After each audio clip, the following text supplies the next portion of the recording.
Hello friend, welcome again. In this video session,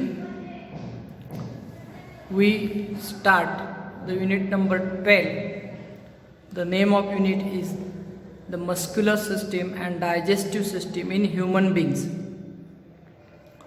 नमस्कार विद्यार्थी मित्रांनो, या व्हिडिओ सत्रामध्ये आपलं स्वागत आहे.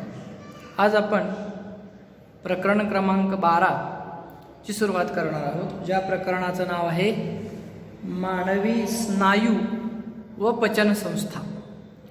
The muscular system. Muscular system म्हणजे स्नायू संस्था अँड डायजेस्टिव्ह सिस्टीम म्हणजे पचन संस्था. म्हणजे आपल्या मानवाच्या शरीरामध्ये असणाऱ्या स्नायू संस्था आणि पचन संस्था या दोन संस्थांविषयी आपल्याला माहिती घ्यायची. यामध्ये प्रथम आपण काही महत्त्वाचे मुद्दे पाहणार आहोत. The main points of these units are here. First is organ system, then muscular system, then voluntary muscles, involuntary muscles, types of muscles. There are 3 types of muscles are given here. That is, first is the skeletal muscle, second is heart or cardiac muscle, and third one is smooth muscles. तर विद्यार्थी मित्रांनो, या प्रकरणामध्ये आपण काही महत्त्वाचे मुद्दे जे पाहणार आहोत त्यातला पहिला मुद्दा आहे ऑर्गन सिस्टीम. त्याला आपण अवयव संस्था, इंद्रिय संस्था म्हणतो. त्याचबरोबर मस्क्युलर सिस्टीम म्हणजे स्नायू संस्था म्हणजे काय. त्यानंतर व्हॉलंटरी मसल्स म्हणजे ऐच्छिक स्नायू आणि इनव्हॉलंटरी मसल्स म्हणजे अनैच्छिक स्नायू. आणि त्याचबरोबर स्नायूंचे 3 प्रकार. त्यामध्ये स्केलेटल मसल्स म्हणजे अस्थि स्नायू, कार्डियाक मसल्स म्हणजे हृदय स्नायू आणि स्मूथ मसल्स म्हणजे मृदू स्नायू. या भागाचा अभ्यास आपण करणार आहोत. यात अजूनही पुढचे काही मुद्दे आहेत तेही आपण पाहणार आहोत. तत्पूर्वी या मुद्द्यांचा आपण सविस्तर अभ्यास या ठिकाणी करणार आहोत. In the beginning of this video, there are 2 questions are given here. First, what is meant by organ system and how are the bones in our body joined to each other? For recalling, so let us see the answer of those 2 questions. See the first questions. What is meant by organ system? Organ system means a group of organs performing the similar function together in a body is called an organ system. तर विद्यार्थी मित्रांनो, या ठिकाणी अवयव संस्था म्हणजे काय असा प्रश्न विचारलेला आहे.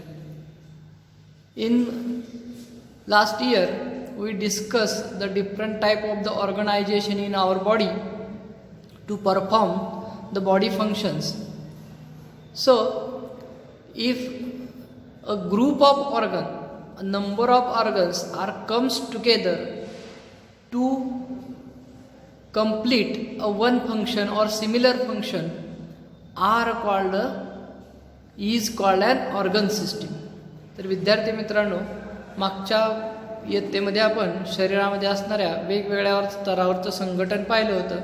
त्यामध्ये पेशी स्तरावरचं संघटन, cell structure organisation, tissue level organisation, organ level organisation, अशा विविध स्तरावरचं संघटन आपण गेल्या वर्षीच्या इयत्तेमध्ये पाहिलं होतं. तर या ठिकाणी त्यावरच आधारित प्रश्न विचारलेला आहे की अवयव संस्था म्हणजे काय. तर आपल्या शरीरामध्ये होणाऱ्या ज्या जीवनक्रिया आहेत, अनेक प्रकारच्या जीवन प्रक्रिया आपल्या शरीरामध्ये होत असतात. फॉर एक्झाम्पल डायजेशन असेल, एक्सक्रिशन असेल, रिप्रोडक्शन असेल, सर्क्युलेशन, अशा ज्या विविध क्रिया पार पडत असतात. त्या क्रिया पार पाडण्यासाठी, यातली कुठलीही एखादी क्रिया पार पाडण्यासाठी ज्यावेळी अनेक अवयव एकत्र येऊन ते काम पूर्ण करतात, त्या अवयवांच्या गटाला आपण अवयव संस्था असं म्हणतो. For example, if we then the second question is asked here is how are the bones in our body joined to each other. तर या ठिकाणी दुसरा जो प्रश्न विचारला आहे तो म्हणजे आपल्या शरीरातली हाडं ही कशाने जोडलेली असतात. तर bones are joined to each other by ligaments. तर शरीरातली जी दोन हाडं आहेत ती दोन हाडं एकमेकाला लिगामेंट्स म्हणजे अस्थिबंधाच्या साह्यानं जोडलेली असतात. असे दोन प्रश्न आपण या ठिकाणी पाहिले. यानंतर आता पुढील भाग पाहूया. Let us start a muscular system. चला आता आपण स्नायू संस्थेविषयी माहिती घेऊया. Close your fist tightly and bend your arm at the elbow. Now feel the upper part of this arm with the fingers of your other hand. What do you experience. तर विद्यार्थी मित्रांनो, आकृतीत दाखवल्याप्रमाणे तुम्हाला तुमच्या पंजाची मूठ घट्ट आवळायची आहे आणि हात कोपऱ्यामध्ये आतल्या बाजूला दुमडला. त्यानंतर दंडावर बोट ठेवून आपण पाहायचं आहे आपल्याला काय लक्षात येतं. तर हा जो दंडाचा भाग आहे तो थोडासा एक्सपांड झालेला म्हणजे फुगलेला दिसून येतो. Did you feel a hardness in upper arm. This fleshy part consist of muscles. तर आपण त्या दंडाच्या भागाला वरच्या भागाला हात लावल्यानंतर आपल्याला तो भाग फुगलेला असा दिसतो. हा जो फुगलेला भाग आहे हा जो फ्लेशी म्हणजे मांसल भाग आहे या मांसल भागालाच आपण स्नायू असं म्हणतो. Muscles contract and relax as different parts of our body move. Muscles give our body a specific shape and postures. तर विद्यार्थी मित्रांनो, या ठिकाणी हे जे स्नायू आहेत हे स्नायू काय होत असतात, आकुंचन आणि प्रसरण पावत असतात. आपल्या शरीराच्या वेगवेगळ्या भागामध्ये ह्या स्नायूंचं आकुंचन आणि प्रसरणाची क्रिया घडत असते आणि यामुळं आपल्या शरीराच्या विविध हालचाली घडून येतात. आणि त्याचबरोबर या अवयवांमुळं अजून आपल्याला काय होतं पहा, muscles give our body a specific shape and posture. तर या स्नायूंमुळं शरीराला विशिष्ट प्रकारची ठेवण प्राप्त होते, विशिष्ट प्रकारचा आकार प्राप्त होतो. आता हे स्नायू म्हणजे काय आहेत. What is mean by muscles. Muscles are the bundles of fibres that can contract and relax as required. तर स्नायू म्हणजे काय आहेत, तर स्नायू म्हणजे एक प्रकारच्या आकुंचन आणि शीतलीकरण करू शकणाऱ्या असंख्य तंतूंचा गट आहे. Bundles of fibres. फायबर म्हणजे तंतू, लहान लहान जसे दोरे असतात त्यांना आपण तंतू म्हणतो. तर अशा लहान लहान तंतूंचा एक बंडल म्हणजे बंच आहे की जो बंच काय होतोय, गरजेनुसार आकुंचन आणि प्रसरण या क्रिया पार पाडतो. असा जो तंतूंचा जो बंडल आहे या बंडलला आपण स्नायू असं म्हणतो. अशा अनेक प्रकारचे स्नायू आपल्या शरीराच्या वेगवेगळ्या अवयवामध्ये आपल्याला पाहायला मिळतात आणि ह्या वेगवेगळ्या स्नायूंच्या मदतीनं त्या अवयवांची हालचाल ही वेगवेगळ्या पद्धतीनं होताना आपल्याला दिसून येते. Then again here can you tell the one question is asked to us, what is a mutual relationship between the muscles and bone. तर या ठिकाणी स्नायू आणि हाडे यांच्यामधला जो परस्पर संबंध काय आहे असं आपल्याला विचारलेलं आहे. आता आपल्याला माहिती आहे की आपले जे हाडं आहेत ह्या दोन हाडं ही एकमेकांना या स्नायूंच्या साह्यानं या लिगामेंटच्या साह्यानं एकमेकाला जोडलेली असतात आणि हा परस्पर संबंध आपल्याला काय करत असतो, आपल्या हालचालींमध्ये मदत करत असतो. हाच या ठिकाणचा परस्पर संबंध आपल्याला या ठिकाणी पाहायला मिळतो. पहा या प्रश्नाचं उत्तर या ठिकाणी दिलेलं आहे. What is the mutual relationship between the muscles and bone. The muscles are firmly attached to a bones by means of tendons. तर विद्यार्थी मित्रांनो, हे जे स्नायू आहेत हे स्नायू या हाडांना या स्नायूबंधाच्या साह्यानं जोडलेले असतात आणि यामुळंच due to the contraction and relaxation of muscles the bones are able to move this helps in the movement of in our body. पुन्हा एकदा आपण नीट पहिल्यापासून याचं उत्तर बघूया. Muscles are firmly attached to bones by means of tendons. Due to contraction and relaxation of muscles the bones are able to move. This helps in the movement in our body. याचा अर्थ असा आहे मित्रांनो की आपल्या शरीरामध्ये हाडं ही या स्नायूंना टेंडॉन्स म्हणजे स्नायूबंधाच्या सहाय्यानं जोडलेली असतात. आणि हे स्नायू जे आहेत, हे मसल्स जे आहेत, हे काय होत असतात, कॉन्ट्रॅक्ट आणि रिलॅक्स म्हणजे आकुंचन आणि प्रसरण पावत असतात. त्यामुळं आपल्या शरीरातल्या हाडांची काय होत असते, हालचाल होत असते. हाडं ही कशी असतात तर मजबूत असतात, स्ट्रॉंग असतात. पण दोन हाडांमध्ये जी हालचाल होत असते ती हालचाल या स्नायूंच्या सहाय्यानं होत असते. आणि यामुळं this helps in movement in our body.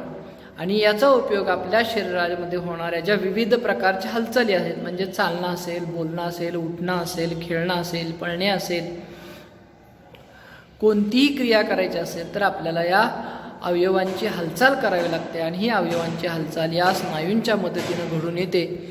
अशा प्रकारे हे स्नायू आपल्या शरीरामध्ये खूप महत्त्वाचं काम करत असतात. Muscles are firmly attached to the bones by means of टेंडॉन्स.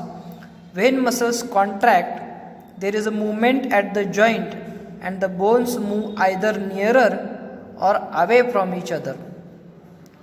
म्हणजे या ठिकाणी विद्यार्थी मित्रांनो, ज्यावेळी स्नायू आकुंचन पावतो त्यावेळी त्या सांध्यापाशी हालचाल होऊन हाडे एकमेकांच्या जवळ येतात किंवा एकमेकापासून लांब जातात.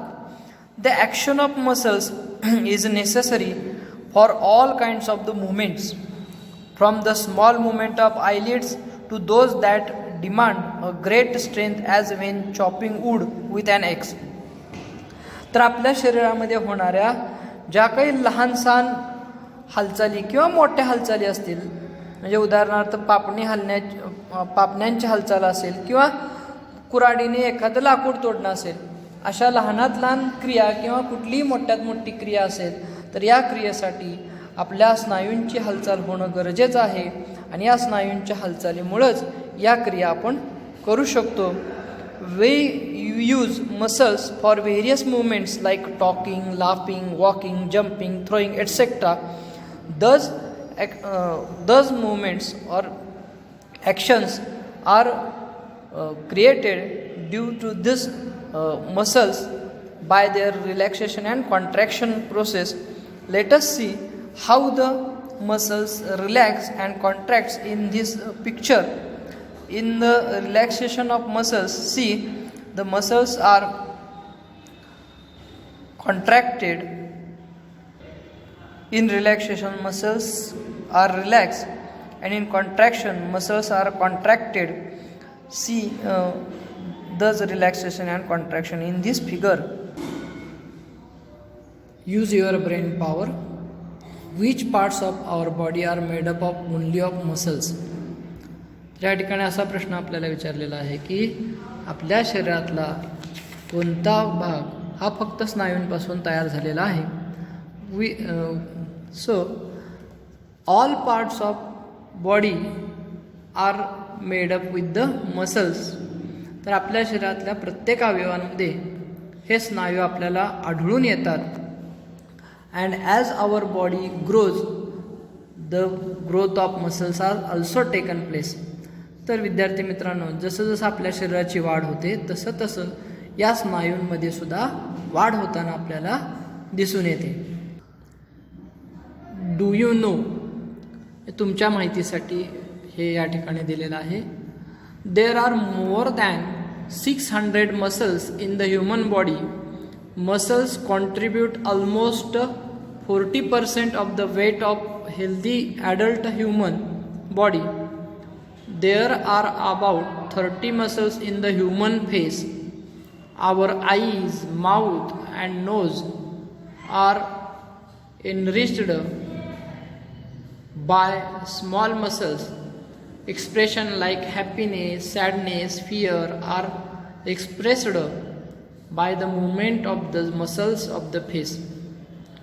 तर विद्यार्थी मित्रांनो, या ठिकाणी आपल्याला ही जी माहिती सांगितलेली आहे यामध्ये काय सांगितलेलं आहे की जवळपास आपल्या शरीरामध्ये 600 स्नायू असतात. आपल्या शरीराच्या एकूण वजनापैकी 40% भाग हा या स्नायूंच्या वजनाने व्यापलेला असतो. त्याचबरोबर आपला जो मानवी चेहरा आहे, हा मानवी चेहरा हा जवळपास 30 स्नायूंपासून बनलेला आहे. आपले डोळे, तोंड, नाक यांच्यामध्ये लहान लहान स्नायू आपल्याला दिसतात किंवा आढळून येतात.